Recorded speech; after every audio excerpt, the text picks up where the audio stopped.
इसी के बीच में प्रेम से भेंट कर रहे हैं हमारे शिव कुमार शर्मा अंकल जी, जो इसी गांव के रहने वाले हैं, कपड़ा विक्रेता। यानी कि इनके यहाँ पर भी जो भी कपड़े खरीदे इनकी दुकान पर पहुंच जाए और खरीद सकते हैं। जिन्होंने सम्मान किया है, और हमारा ही नहीं बल्कि हमारे सभी स्टाफ के भाइयों का भी, एक बार इनके लिए तालियां बजा दो जोर से। बोलिए गोविंद भगवान की। जहाँ में जो धोती पहने खड़ी है, को धोती तो ना लिख रहे, जहाँ में काट करिए पैंट शर्ट। और ये एक साड़ी भी दान में कर रहे हैं। बोलिए सच्ची दरबार की, बोलिए गोविंद भगवान की। आइए, जिस समय ब्राह्मण देव जो थे ठहर जाते हैं और ठहर करके जो सतुआ चमेना लाए थे बैठ करके खाने लगे। और जैसे ही खाया भैया, कहते ना खाने के बाद में नशा चढ़ जाता है भोजन का, तो वहीं पर ठंडी ठंडी हवा चली और सोई गए। और जैसे ही सोई गए और क्या देखा भगवान कन्हैया ने कि मेरी रुक्मिणी दासी ने अपने जो हाथ का लिखा पत्र था भिजवाया बूढ़े से ब्राह्मण के हाथ में, जवाब दिया कोई बात नहीं, योग माया के बल से महाराज उसी समय ब्राह्मण देव को अपने नगर में उठा लाए। जैसे ही आंख खुली तो देखा, क्या देखा, सुंदर सुंदर महल बने हैं। अब तो उठे, जवाब दिया भैया ये कौन सी नगरिया है? द्वारिका 6। द्वारिका 6? हाँ, हमने सुना है द्वारिका में ही भगवान कन्हैया रहते हैं। कन्हैया हैं 6 हैं, कन्हैया 6 है ना रात। कन्हैया 6 नहीं भैया, हमें कन्हैया 1 से मिलना है। हाँ, तो आए कहाँ से, क्या बताओ पहले। हम पूरब से आए हैं। पूरब से? हाँ। गुजरात पूरब में बतते हैं, सबूर है ना है तुम्हें कहते। कोई बात ना है। तो पंडित जी हाँ। तुम्हारे है ना है बोली जाती है, और हमारे 6 बोली जाती है। तो भैया हाँ। हमें पता बता दो, हमें भगवान कन्हैया के पास जाना है।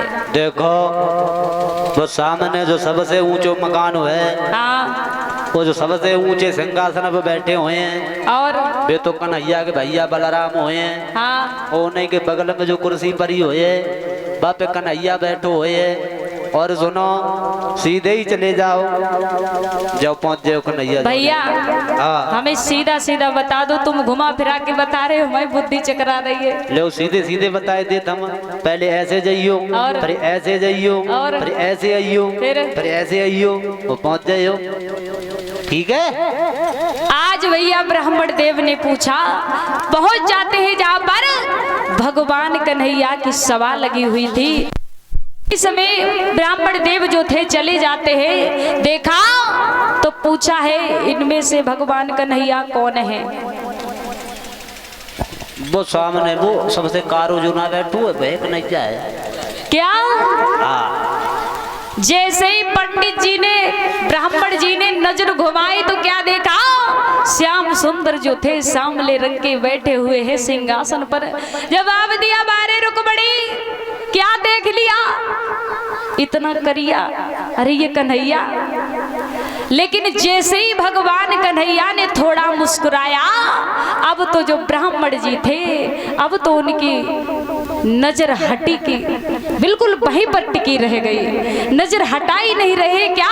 क्योंकि भगवान कन्हैया जब मुस्कुराते हैं तो सब देवता लोग प्रसन्न हो जाते हैं। उसी समय ब्राह्मण जी जो थे भगवान कन्हैया से वार्तालाप करने लगते हैं। और भगवान कन्हैया ने पूछा है, ब्राह्मण देव कहाँ से आए हो और कौन हो, क्या बात है?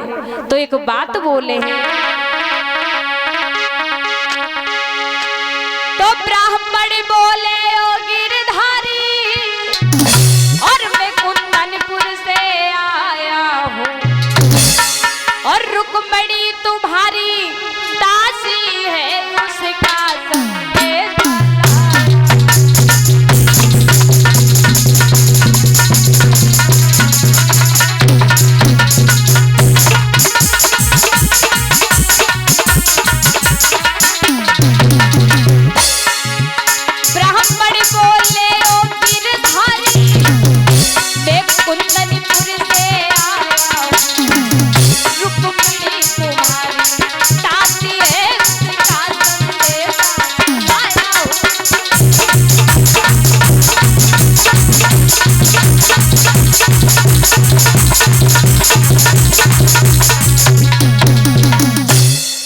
जवाब दिया है मैं कुंदनपुर से आया हूँ और रुक्मणी का संदेशा लेकर के आया हूँ, क्योंकि तुम्हें नहीं पता रुक्मणी ने ये पत्र भेजा है तुम्हारे साथ में वो विवाह करेगी। उसी समय भगवान कन्हैया ने जवाब दिया, ब्राह्मण देव इस प्रकार तुम सबके सामने बातें करोगे और तुम कह रहे हो चलो मेरे साथ में, तो तुम देख रहे हो ये सभा लगी है, क्या मुझे यहाँ से मेरे बड़े भैया बलराम जाने देंगे?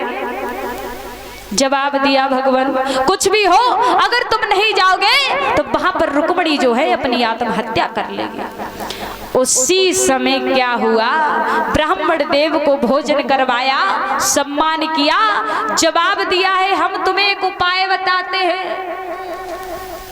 अगर तुम मेरे साथ में चलना ही चाहते हो तो एक बात सुनो ब्राह्मण देव, तुम कुछ क्षण आगे को चलना और चल करके जैसे ही आगे बढ़ो उसी समय बैठ करके खांसले लगना।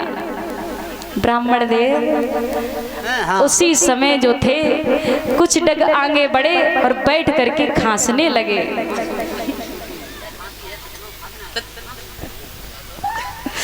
क्या हुआ, जैसे ही खांसने लगे जवाब दिया हमारे नाना जो उग्रसेन है देखेंगे कहेंगे ये बूढ़ा बेचारा है, कोई बात नहीं जाओ कन्हैया इन्हें रथ पे बैठा करके कुंदनपुर छोड़ाओ, तब हम तुम्हारे साथ में चल दिए।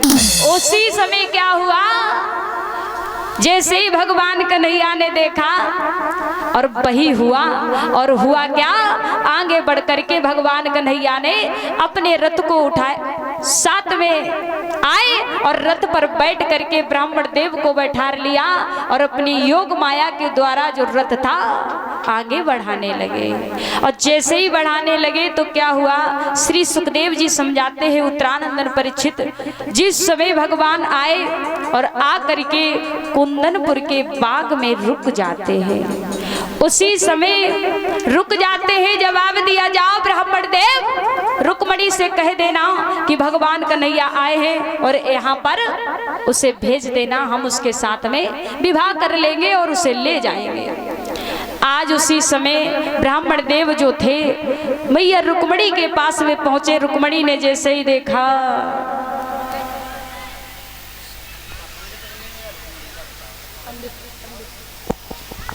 आए गए ब्राह्मण देव? हाँ आ गए। बताओ कितने जने आए, कन्हैया के लिए आए कि 2-4 जने आए, फौज लेके आए ना? ज्यादा देर ना करो, हाँ जाओ तुम्हारी प्रतीक्षा कर रहे हैं वो वन में, वहां पर बैठे हुए हैं बाग में। ठीक है पंडित जी अब तुम जाओ। सुनो कम से कम जाते जाते अपनी मैया से तो मिल लो, जिनने तुम्हें 9 मास गर्भ में रखा है, पाला है, पोसा है, तो कम से कम अपनी माँ से तो मिल लो। अरे तुम जाओ तुम्हारा कोई काम ना है। पहले सुनो, हाँ हम इतनी दूर गए, कम से कम हमारी दक्षिणा तो दे दो। हाँ दक्षिणा? हाँ कोई बात ना पंडित जी, तो हमारी सासू घर आई हो तो तुम हमें, हाँ हम तुम्हें खूब बनाए बनाए खवाए हैं और तुम्हें दक्षिणा दिए हैं। अब तुम जाओ पंडित। और ये राम दुलारे ताजपुर से आए जिन्होंने 50 मुद्राओं से सम्मान किया है। एक बार जोरदार से तालियां बजा दे।